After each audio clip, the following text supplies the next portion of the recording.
Schotty said he became a little emotional in talking to the team after the final offseason practice, saying these guys gave us everything they had this spring.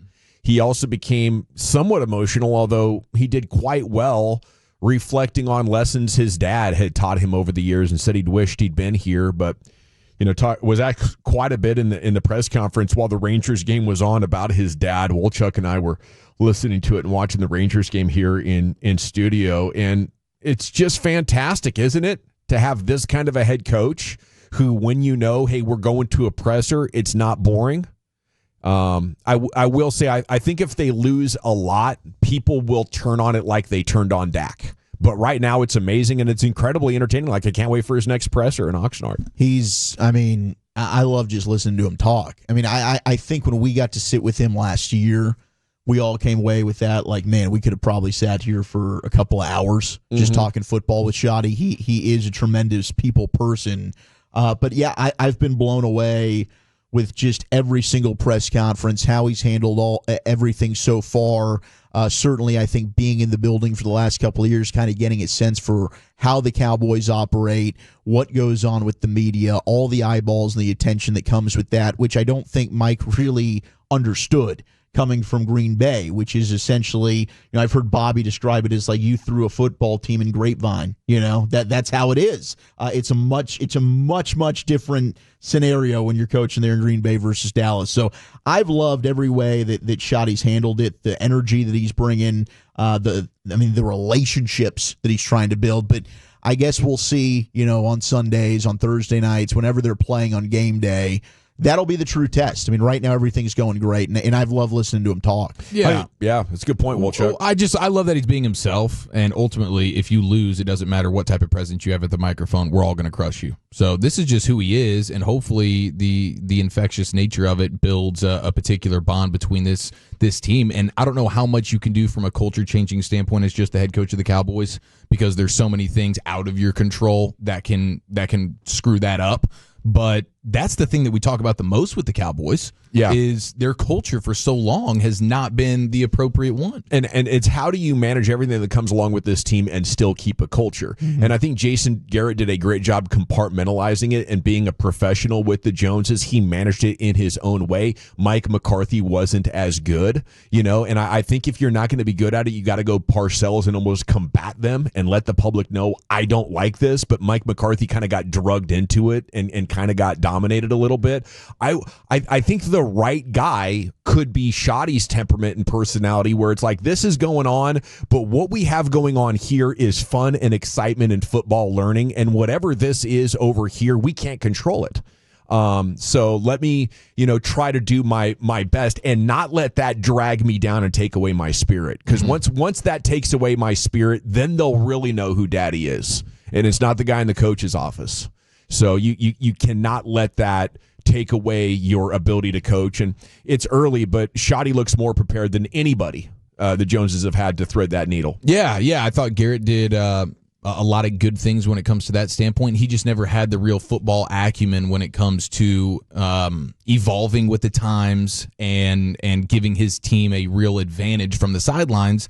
And obviously it remains to be seen with Schottenheimer, but based on the staff that he's built and the vision that he's talked about at these pressers, feels like he will have a leg up on Garrett from that standpoint. Maybe the best of both worlds. Dak has a terrific quote here. He was asked about George Pickens and interactions. He says, that's why I don't think you should ever really listen to what somebody else says about somebody. I think you should judge everyone, not judge, but find out for yourself who they are and allow them to reveal their character to you. The guy, he has been great. He's been phenomenal.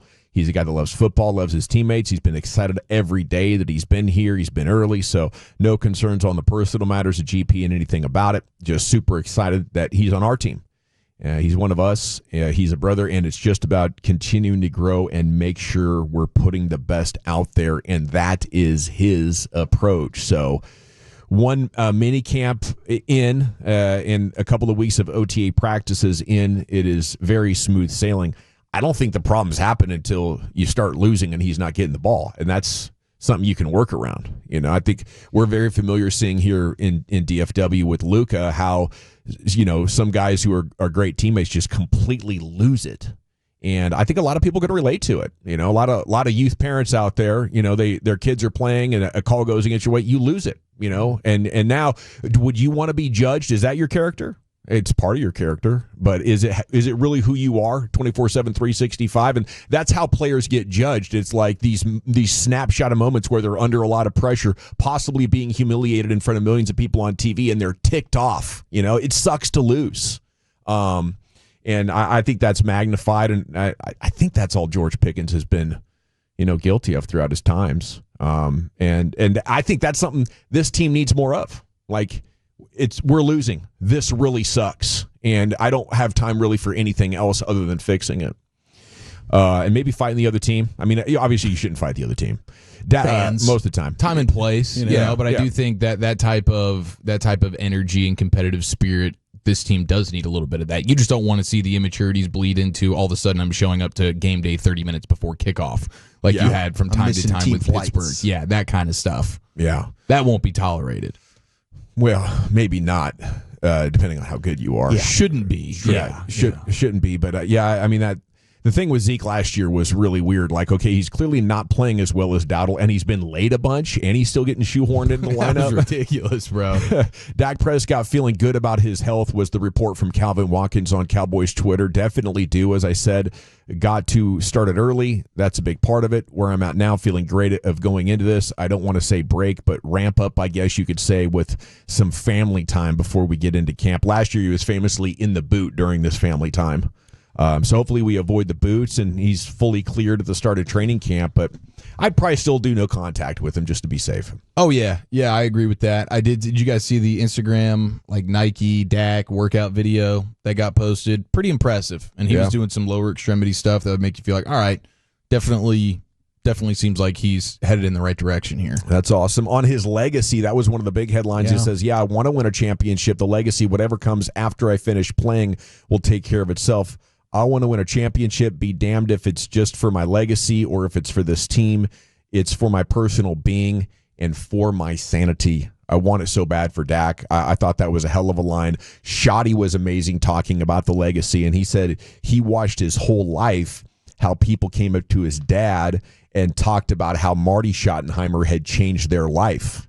And he said, I'll put my dad's legacy of changing lives up against anybody that also, won a bunch of Super Bowls. Mm-hmm. So, and he continued to talk throughout the presser about how his legacy is going to be defined by how he interacts with people and what those relationships are and how his teams rally for each other when they're down. Yeah. You're hurt. You had a bad day. I'm here for you. That's the legacy that he wants these Cowboys to be known of. And damn it, if you can install that, I think he'll be around here for a long time, and I think he'll have a lot of success. And I think he will cut through a lot of that noise that's been around this team. Yeah, and I loved what he said. I mean, he was asked about the coaching staff.